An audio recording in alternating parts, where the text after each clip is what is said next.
வணக்கம். நாம இப்ப இருக்கிற இடம் அலையாத்தி காடுகளுக்கு நடுவுல இருக்கிறோம்.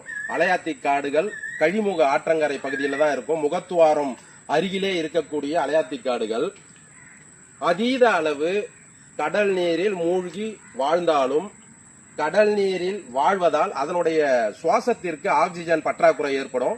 அதனாலதான் பூமியிலிருந்து அலையாத்தி காடுகளுடைய வேர்கள் சுவாச வேர்களாக ஆக்சிஜனை எடுத்துக்குது.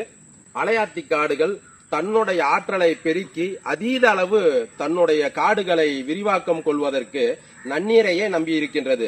மழை நீர், ஆற்று நன்னீர் இவை சேமித்தே அலையாத்தி காடுகள் தன் வாழ்நாளை ஆரோக்கியமானதாக மாற்றிக்கொள்கின்றது. எண்ணற்ற பல்லுயிர்களுக்கு அலையாத்தி காடுகள் மிகப்பெரிய வரம். இயற்கையால் ஏற்படும் ஒவ்வொரு பேரிடரின் போதும் அலையாத்தி காடுகள் மிகப்பெரிய அரணாக இருந்து மனித இனம் உள்ளிட்ட அனைத்து உயிர்களையும் பாதுகாப்பதில் முக்கிய பங்கு வகிக்கின்றது. அலையாத்தி காடுகள் பூமியுடைய நுரையீரல் என்று அழைக்கப்படுகின்ற ஒரு அற்புதமான தாவர இனத்தை சேர்ந்தது.